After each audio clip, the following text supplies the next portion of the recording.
Hello दोस्त, मैं Mithilesh Chaudhary motivation classes लेकर के आता हूँ।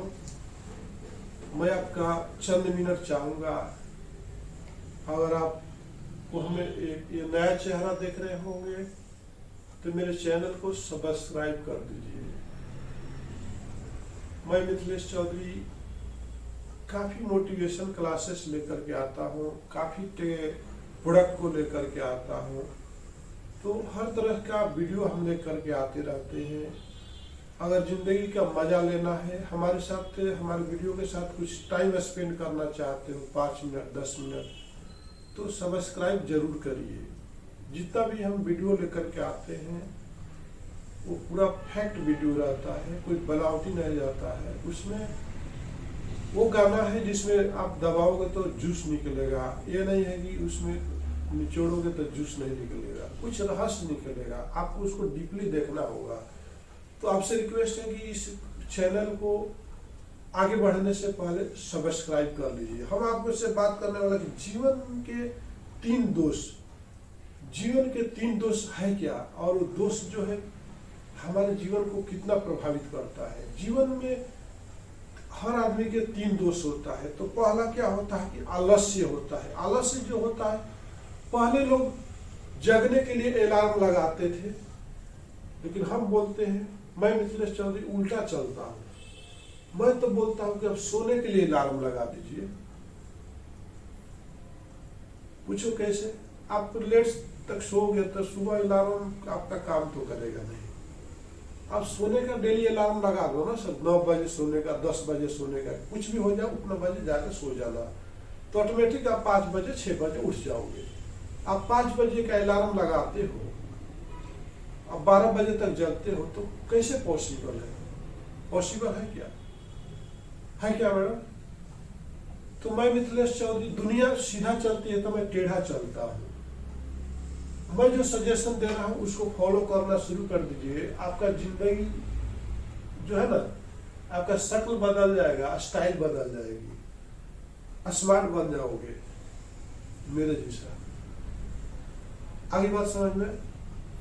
स्मार्टनेस लाना है तो आलस्य को हटा डालिए। आलस्य कब हटेगा? जब आप डिसिप्लिन में रहोगे, नहीं तो आलस्य आपको बर्बाद कर देगा। आगे बात समझ में? तो समझने की कोशिश करिए। समझता तो सभी लोग ये early to bed and early to rise, लेकिन करता कोई भी नहीं। इसलिए आप जितने भी मेरे चैनल को देख रहे हैं, तो आप जगने का नहीं, सोने का अलार्म लगा दीजिए। लगाइए अपने अपने फोन पर, जितने भी ऑडियंस है सब लोग लगा दीजिए कि हमको सोने का अलार्म बजा है, अब हम कुछ भी हो जाए हमको बेड पर जाना होगा। देखिए सुबह आप जो है, अब हम आपको बता रहे हैं कि आदमी 3 एज से गुजरता है। एक बचपना से, कैसे गुजरता है? एक बचपना से, एक जवानी से, एक बुढ़ापा से। वो तीनों अवस्था में कितना कितना घंटा सोना जरूरी है? जरूरी है कि नहीं है? जैसे बचपना होता है तो उसमें लोग 9 से 10 घंटे सोना जरूरी होता है। आप छोटे बच्चे को देखे होंगे, अगर आपके घर में बच्चे हो तो जाकर देख लें, बहुत सोते हैं, रात में भी सोते, दिन में भी सोते। कम से कम 12 घंटे उनको सोने की जरूरत है। उनको रिचार्ज होना है तो 12 घंटे सोना होगा। आगे बात समझ में? जब आप जवानी में पहुंचते हो तो आपको कितना सोना चाहिए? 7 से 9 घंटा जवानी में।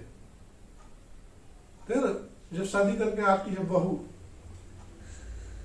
मस्त सोती रहती है, कोई फिक्र नहीं। उसके साथ, बहू उठोगी क्या? हाँ मम्मी जी जरा उठती हूँ। तो बेटा भी, अरे बेटा ड्यूटी का टाइम हो गया, क्या उठेगा नहीं? चाय रेडी है। हाँ मम्मी जरा आता हूँ फ्रेश अप होकर के। तो जवानी में लोग क्या करते हैं? 7 से 9 घंटा सोना चाहिए जवानी में, याद रखिए। और इससे कम सोते हो तो आप पूरे दिन एक्टिव नहीं रह पाओगे। आगे बात समझ में? जैसे ही आपका बुढ़ापा आता है, तो उस टाइम आपको कितना घंटा सोना चाहिए? 5 से 6 घंटे ही सो पाते हो। भाई अब बात समझ में, कोई भी बूढ़ा आदमी को देखा होगा, आपके घर में कोई दादी होगी, दादा होंगे, अब देखना वो कब सोती है कब जगता है मालूम नहीं होता है। करेक्ट है नहीं है? वो 4 घंटे से 5 घंटे, ज्यादा से ज्यादा 6 घंटे से ज्यादा नहीं सोते। तो नींद जब तक आप नहीं लोगे तो काम क्या करोगे? आप घर में सोती नहीं हो, ऑफिस में आके आप डल रहोगे, आपको ड्यूटी में काम में मन नहीं लगेगा। तो मैं तो ये बोलता हूं कि पहले आलस्य को भगा दीजिए। आलस्य जिस दिन भाग जाएगा, और आलस्य को भगाने का दूसरा उपाय आपको बताता हूं कि आप कम खाइए। जिससे 4 रोटी खाते तो 3 ही रोटी खाइए ना। ज्यादा खाद्य लेने से भी नशा होता है। मैं ये नहीं बोलता कि शराबी लोग इस शराब पी के नशे में होते हैं, ऐसा झूमते हैं शराब पी करके, ये गलत है। हम आवश्यकता से अधिक भी खा लेंगे तो हमें नशा होने लगता है, हमको नींद आने लगती है। करेक्ट है नहीं? अगर आपको बिलीव नहीं है, लंच टाइम में जाइए, जितना खाते हो उससे 2 रोटी ज्यादा खा लो। देखो आपको मन करेगा, थोड़ा रेस्ट बॉडी मांगेगी, सोने को मांगेगी, आप काम नहीं कर सकते हो। इसलिए सुबह में बोला गया कि ब्रेकफास्ट जो है ना लाइट करो, ताकि आपको 12-1 बजे तक एक्टिव रहना है। जब एक्टिविटी रहेगी तभी प्रोडक्टिविटी आती है ना सर। अब आपके अंदर एक्टिविटी नहीं तो प्रोडक्टिविटी कहां से आएगी? आगे बात समझ में। दूसरा जो है चिंता। अब ये चिंता तो बहुत खतरनाक है सर। चिंता जो है चीता के समान होती है। चिंता मत करो, चिंतन करो। कुछ भी करना है तो उसके बारे में सोच करके चिंतन करो। सॉल्यूशन, चिंतन बोलो तो सॉल्यूशन। और चिंता वो लोग करते हैं जो कुछ करना नहीं चाहते हैं। आगे बात समझ में। अब ये चीज बताइए, आपको 2 महीना पहले ट्रेन का टिकट लेते हो, 2 महीना पहले फ्लाइट का टिकट लेते हो, और आप 1 दिन पहले पूरा पैकिंग नहीं करते हो, जाने के टाइम में पैकिंग करना शुरू कर देते हो, तो फ्लाइट मिस हो जाती है, ट्रेन मिस हो जाती है, फिर आपको चिंता होता है। तो चिंतन करो, चिंता नहीं करो। ये जो दोष है, जैसे आलस्य आपका दोष हो गया, दूसरा जो चिंता आपका दोष हो गया। चिंता क्या करना है यार? एक चीज बताइए, आप पर्वत के ऊपर गए हो, पहाड़ के ऊपर चढ़े हो, तो चढ़ते जाओगे, उसके शिखर तक जाने में आपको बहुत कष्ट होगा। जैसे शिखर पर पहुंचोगे तो आपको लगेगा कि यार दुनिया बहुत छोटी है। आदमी कैसा दिखाई देंगे? कैसा दिखाई देंगे? छोटे छोटे दिखाई देंगे। और वहां पर उसके बाद कोई अंत नहीं रहेगा। आपको लगेगा कितना शांत जगह है यार, यहाँ पर कोई डिस्टर्बेंस नहीं है। पहाड़ की चोटी पर कोई डिस्टर्बेंस नहीं है, आप अकेला महसूस करते हो। तो मेरे दोस्त, इतना भी ऊपर मत चढ़ जाओ, इतना भी आगे मत निकल जाओ कि जिंदगी में अकेला पड़ जाओ। आगे बात समझ में। जब अकेला पड़ जाओगे ना तो ऑटोमेटिक आपको चिंता सताने लगेगी। सबको साथ में लेके चलो, पूरे फैमिली को, पूरे समाज को, तो आप हमेशा खुशहाल रहोगे। बोलते हैं ना कि बड़ा हुआ तो क्या हुआ, जैसे पेड़ खजूर, और पंथी को छाया नहीं, फल लगे अति दूर। वो खजूर का पेड़ देखे हो, उसका फल बहुत ऊपर आता है। और जो पंथी होते हैं, अगर कोई आम का पेड़ है तो कोई धूप में जा रहा तो उसके नीचे बैठ सकता है, लेकिन खजूर का पेड़ के नीचे कोई बैठेगा? जो पंथी होता है, यात्री होता है, यात्रीगण, पथिक होता है, वो आप रेस्ट भी नहीं ले सकता है। फिर वो सब बड़ा होने से क्या फायदा? इसके बाद जो होता है, लास्ट जो आता है ना सर, लास्ट दोष जो हमारा होता है, हमारा क्रोध जो होता है ना, वो सबसे बड़ा दोष होता है। जहां पे क्रोध हो जाता है तो वहां पे अंत निश्चित है। तो हमें क्रोध पे अपने कंट्रोल बहुत जरूरी है। गुस्सा में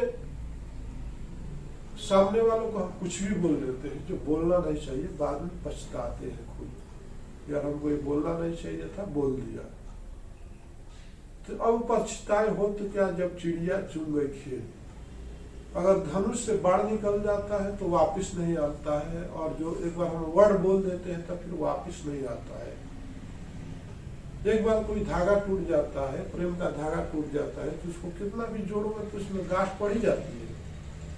तो रहीमन धागा प्रेम का मत जोड़ तोड़ो चटकाए, और टूटे फिर ना जुड़े, जुड़े गांठ पड़ जाए। तो कहने का मतलब है कि क्रोध को जिसने कंट्रोल कर लिया, ये तीन चीजें जो जिंदगी की दोष है, और ये दोष से कोई बच नहीं पाया है मेरे दोस्त। अगर जो ये तीनों दोषों पे काबू कर लिया, जैसे कि आपका आलस्य, इस पर आपने अगर काबू कर लिया।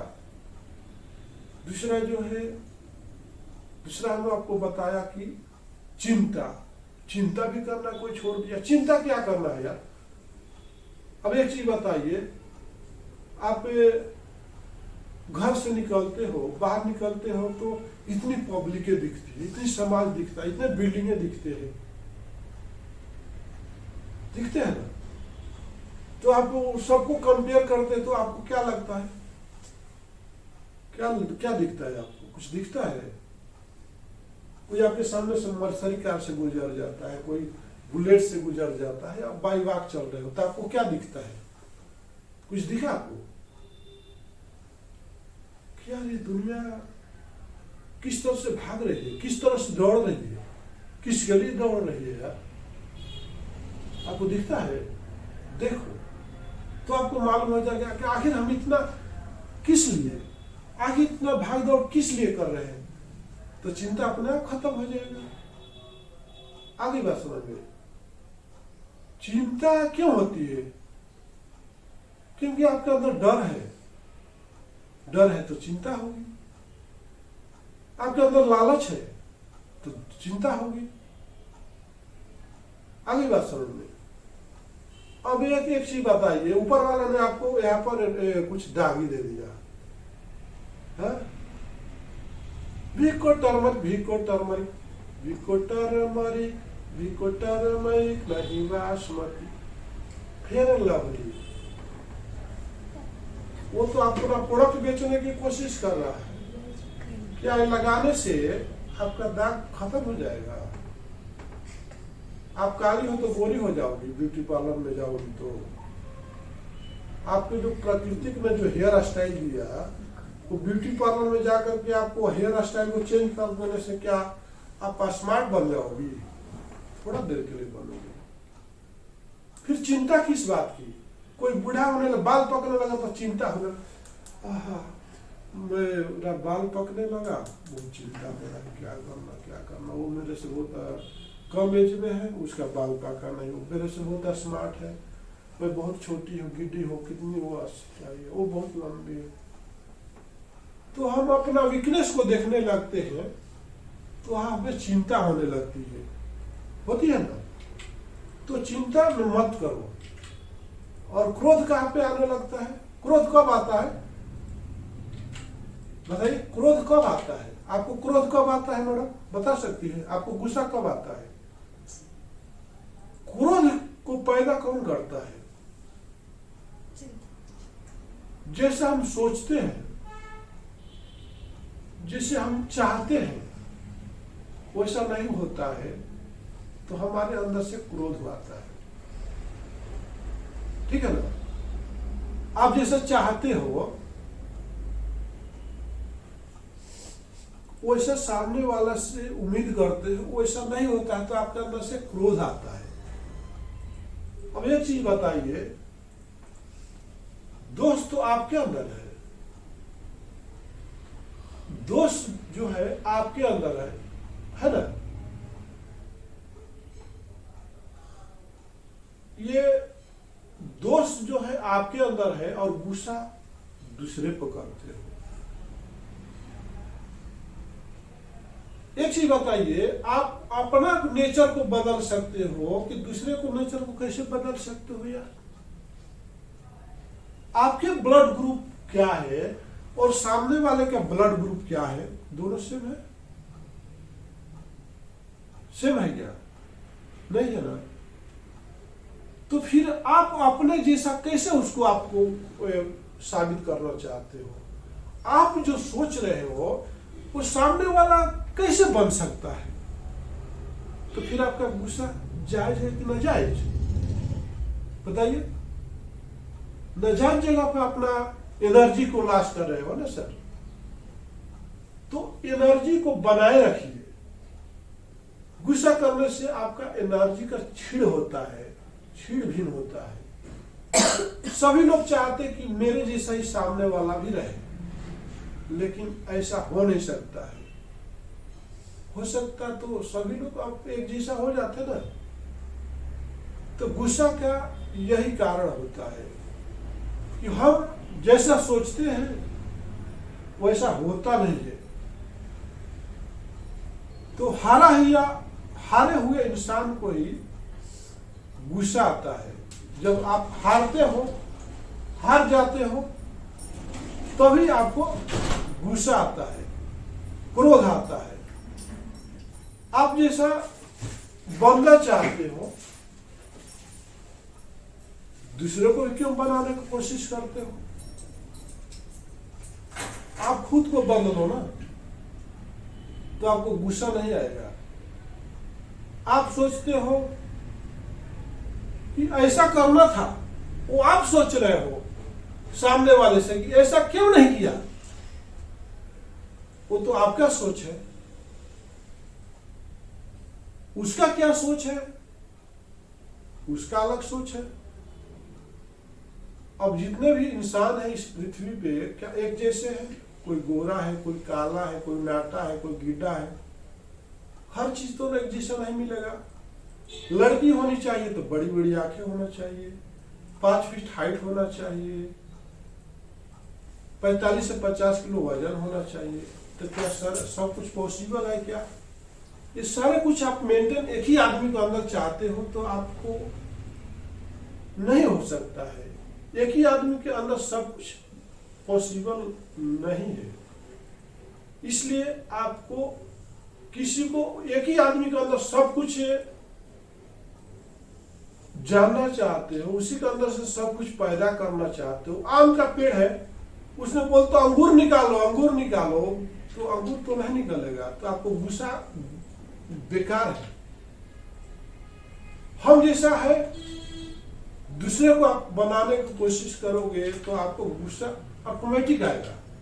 इसलिए हम जो है हम है और सामने वाला जो है वो है वो है। इसलिए प्राकृतिक ने इस पृथ्वी पर जितने भी जीव जंतु दिया है, जितने भी पेड़ पौधे दिए हैं, सबका कैरेक्टर अलग अलग है। इसलिए आपने देखा मेरे दोस्त की जीवन की 3 दोष है और तीनों दोषों से कोई आगे नहीं निकल पाया है। पहला क्या है कि हमारा आलस्य। आप कोशिश करो दूसरे के आलस्य के भगाने की कोशिश मत करो, अपने आलस्य को निकालने की कोशिश करो। दूसरा क्या है कि चिंता। दूसरे की चिंता को दूर करने की मत कोशिश करो, आप अपनी चिंता को दूर करने की कोशिश करो। चिंता मत करो, चिंतन करो। चिंतन का मतलब है सॉल्यूशन, और चिंता का मतलब है कि आप बैठे हो खाली।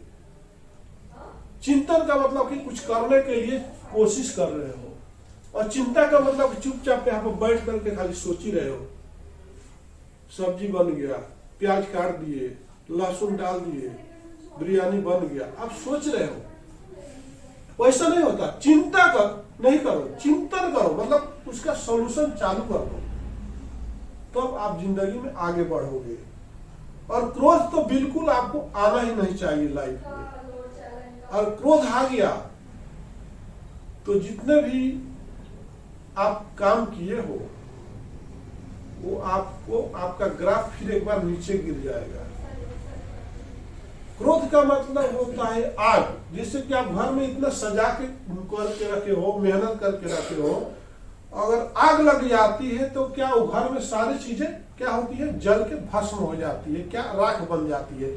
फिर से आपको वहां पर कंस्ट्रक्शन करना पड़ता है। उसी तरह से क्रोध जो होता है विनाश लेके आता है, प्रलय लेके आता है। तो जीवन की ये 3 दोष जो है आपको मिटाना होगा। इसी के साथ मैं मिथिलेश चौधरी आपसे विदा लेता हूँ। नमस्कार, धन्यवाद। हेलो दोस्त, मैं